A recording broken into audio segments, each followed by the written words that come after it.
Fala galerinha iluminada, tudo bem? Eu sou o Bruno Mantovani e bem-vindos a mais um Luz, Decor e Ação.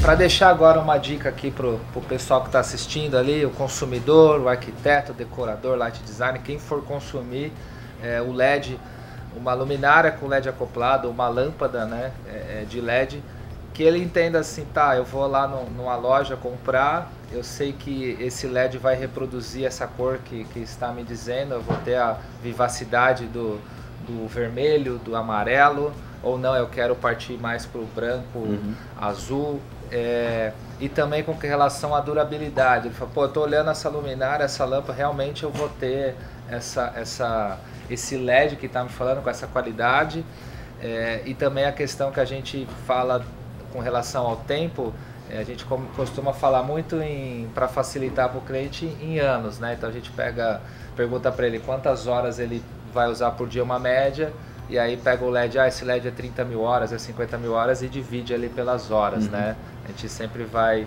de alguma maneira didática para explicar, de modo resumido, né? Como que a gente... eu vou ali ver e consigo... Infelizmente não tem uma forma assim de no olhômetro, né, você conseguir falar se essa luminária tem qualidade ou não em relação ao componente LED, tá? Eu sempre recomendo que os light designers, os arquitetos, o profissional da iluminação consulte o fabricante daquela luminária para questionar sobre os testes que foram realizados naquele produto, né? Porque existem, no Brasil hoje, por exemplo, a iluminação para lâmpadas existe uma norma, para iluminação pública existe uma norma, para iluminação indoor não, mas muitos fabricantes se preocupam com a qualidade do produto, então tem laboratórios, tem gonofotômetro, esferas e tudo mais que te dão uma série de informações sobre a luminária e normalmente eles compartilham essa informação com o consumidor, né? Então eu diria, por exemplo, assim, em relação à durabilidade do LED e tudo mais, hoje as tecnologias, os LEDs de boa qualidade, eles vão garantir pelo menos 50 mil horas se aquele fabricante fez tudo direitinho, né? O LED em si, o componente LED, ele é testado fisicamente por 10 mil horas, né? Ele literalmente se mantém ligado durante 10 mil horas e através desse teste você obtém ali, que é o LM80, né? Você obtém uma série de informações que depois permitem a projeção de vida útil, que é o TM21, né? A projeção de vida útil é uma previsão. É uma projeção baseada nos resultados do LM80 e aí vão dizer, olha, esse LED vai durar 30 mil horas, 20 mil horas, mais de 50 mil horas, né? Existe uma restrição nesse cálculo, né, que você não pode passar de 6 vezes a quantidade de horas de teste, né? Então, por exemplo, se o LED foi testado por 10 mil, o máximo que você vai falar para o cliente, olha, esse LED está previsto durar mais de 60 mil horas, você não vai ir além disso aí, né? Então, porque é uma projeção, então você já começa a envolver riscos, né?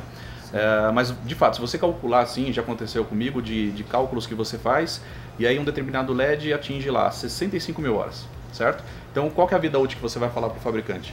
60 mil horas, certo? Como eu já fiz cálculos de LEDs que atingiram 350 mil horas. Caraca! Aí como que você vai falar para o fabricante? 60 mil horas. Você não pode falar 350 mil. Então isso já demonstra que até esse dado ele pode ser questionado, entendeu? O próprio LM80 em si não é o único teste a ser definido para a qualidade do produto, né? Mas nisso você tem que consultar o fabricante, infelizmente você tem que consultar o fabricante. Com relação à parte de reprodução de cor, mesmo que o IRC ainda apresente um certo questionamento, ele é uma métrica válida ainda, né? Você pode falar assim, se você tem um IRC alto, você vai ter uma boa reprodução de cor, né? Hoje em dia no mercado, né, o que se tem falado muito em relação à parte de reprodução de cor é o TM30, né? O TM30 ele veio ali, ele não é algo oficial, né? Está evoluindo bastante. E ele trouxe ali uma série de melhoras em relação ao padrão adotado pelo IRC, né? Você tem no meio do caminho o CQS, que é o Color Quality Scale, né? Que usa cores saturadas, já faz algumas adequações de temperatura de cor de teste, que isso influencia bastante nessa reprodução. Como eu falei, o espectro das diferentes temperaturas é diferente, né? Mas o TM30 ele vem trazendo uma informação bem rica em relação àquela luz, né? Eu costumo dizer assim, hoje se você não tem nenhum parâmetro de comparativo, vai para o IRC. Né? Ainda não se existe, o TM30 não tem tantos dados e os profissionais não estão tão acostumados ainda com o TM30 para com muitos anos de RC, para com números avaliar qual é a qualidade e o que aquela luz vai te entregar.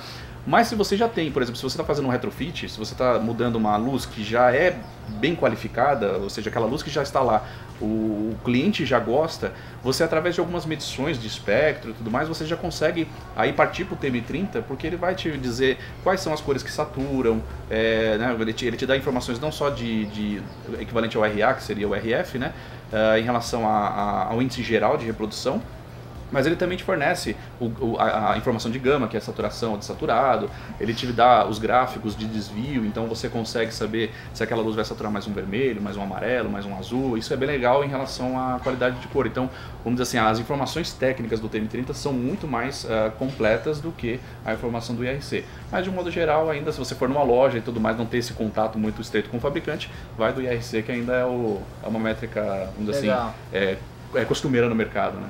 Bem, a gente pode entender que para um modo de melhorar, essa é uma coisa difícil, é algo novo, né? Uhum.